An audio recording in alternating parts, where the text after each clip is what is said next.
Hello from Knaresborough. So, as my new book, Bee's Witch, is coming out in July, I thought I would talk a little bit about some of my writing process and particularly how I've used objects to help me get to know my character, Beatrice, a little bit better.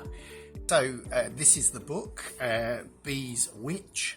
And just to give you a little idea of what it's about, I'll just read the blurb on the back.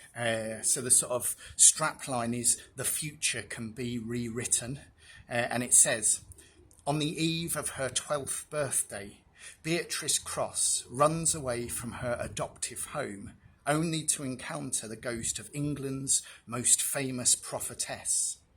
The witch offers her treasure, but can she be trusted? Bee must wrestle her past to discover the witch's secret and find her way home. So first, I'm going to tell you a little bit about Beatrice. So she is an adopted child. She's 11 and she's not very happy with her home and where she is at the moment in life. Through the first half of the book, that sense of unhappiness sort of builds up until there's a moment, a night, when she runs away. And she wants to burn away her life up until that point. She packs a load of stuff into her backpack and she's intending to burn it. I run. Tesco, phone shop. She doesn't remember me. Across the high street, a car screeches to a halt. I dive into the narrow passage that leads to the market square. I run across the market square, my feet pounding the cobbles. Everything here is so sickly quaint. I miss the city, the graffiti, the smell under the railway arch where I used to hang out with Lizzie and Tag. My heart pounds as I sprint into the castle car park. But there's no going back. Public toilets, the smell of urine, sidestep the bins. Beep! This can't be happening. A driver waves angrily as they try to reverse from a disabled space. I stick 2 fingers up. The castle gates ahead. I dash through it. Dog walker, dog, jump the lead. I race past the ruins. There's the view everyone comes to see. Dark and dreary now, the storm hanging over the valley. A gust of wind blows hair across my face as I jump down the first few steps towards the river. My backpack is heavy. I want to rip that weight out, burn it away. Halfway, a viewing point. I stop for a moment, panting. The town clings to this side of the valley. A church beyond the viaduct, poking out of the trees like something from Frankenstein. The other side of the river is dark, covered with forest. There are no houses there, no sign of human settlement, just the petrifying well. That's where I need to be. So to help me think about Bee and particularly think about that night when she runs away, I decided I would create her backpack with some of those objects in it that she takes with her when she runs away. So this here is the backpack. I talk about it in the book as being covered in skulls and roses. And that says something about Bee's personality and who she is. And each of the objects that I picked or created as I put the backpack together, each of those objects says something about who Bee is and help me to understand her a little bit better. So let me take you through some of these objects now. Let's just open up the bag. Let's see what we've got. Oh, first of all, in here is the guidebook to Mother Shipton's cave. The legend is that the prophetess Mother Shipton was born in the cave just across the river by a place called the Petrifying Well. And the Petrifying Well is a special place because the water there is full of minerals and it turns things into stone. Mother Shipton's cave is really important in terms of Bee's story. It's where she runs away to. So that's the first thing. Let's see what else we've got. I've not planned this, so we'll just see what comes out of the bag. Well, this would be a good one to go with next. So this is a petrified teddy from Mother Shipton's cave. And when Bee runs away that night, she pulls one down out of the water and she takes it with her. And you can sort of see it's turned into stone, but inside there is a cuddly toy. And one of the images I use in the book is the image of rock and being sort of encased in rock, and that hard shell that we sometimes put around our personalities to keep us safe. And that's something that Bee does. And this is a sort of a symbolic way of talking about that in the book. So the next object goes with this because it is Bee's cuddly toy. Here we go. So this is Bee's teddy. It's a teddy called Turtle.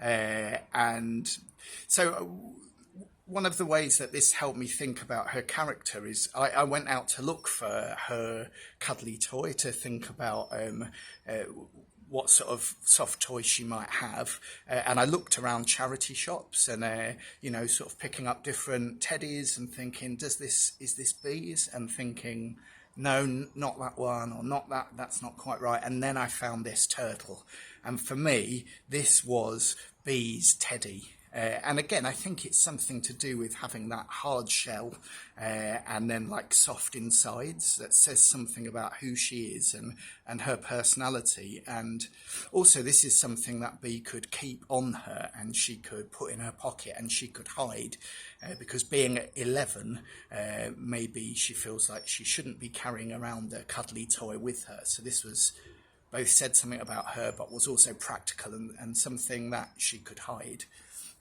Yeah, let's see what else we've got in here. One of the main things that she keeps in her bag is her diary. And actually in this diary, she writes, after the night, she writes about that evening. And you can see, she really loves Alice in Wonderland. You can see this picture of the Cheshire Cat at the start of the diary. This illustration was actually done by a 12-year-old girl, the daughter of a friend of mine, a girl called Poppy, who did some of the illustrations in this book.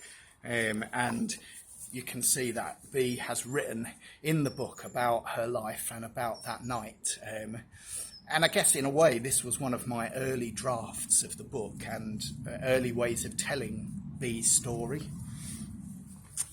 Let's see what else we've got in the bag. Okay, yes, we've got this. A feelings volcano. And this is a worksheet that Bee is given by her social worker to help try and assess whether she is, it says here, happy and calm at the bottom, and then unhappy, and then getting mad, and then frustrated and angry, and then at the top there, out of control. So this is one of the things, and I'm an adoptive dad, and in writing the book I was drawing on some of my experience of adoption and being an adoptive dad, and this worksheet was something that I've seen sort of used in practice, but it's not a worksheet that Bee really likes. She thinks people are trying to find out about her, trying to find out who she is all the time, and she sees that as a bit of a threat. So the worksheet is one chapter of the book. What else have we got in here? Oh yes, excellent. Okay, so this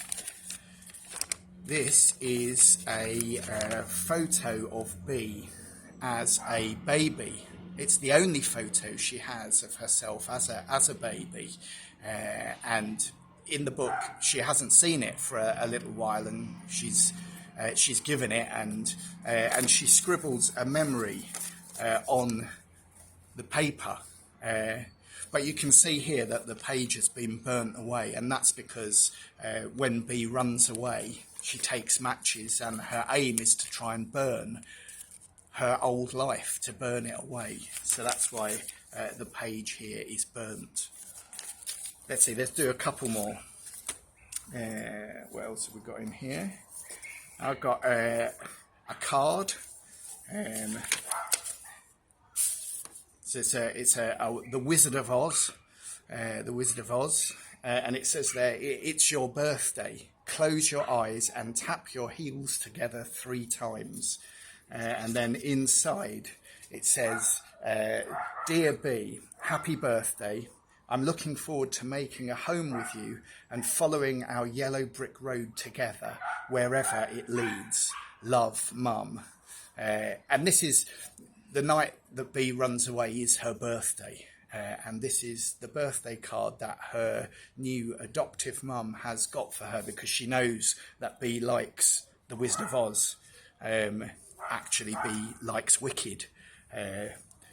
So Denise, her mum, gets something right and something's wrong. And the story is about Bee and her relationship with her new mum in some ways. Let's see what else we've got here. Here we go. Another worksheet from Bee's school.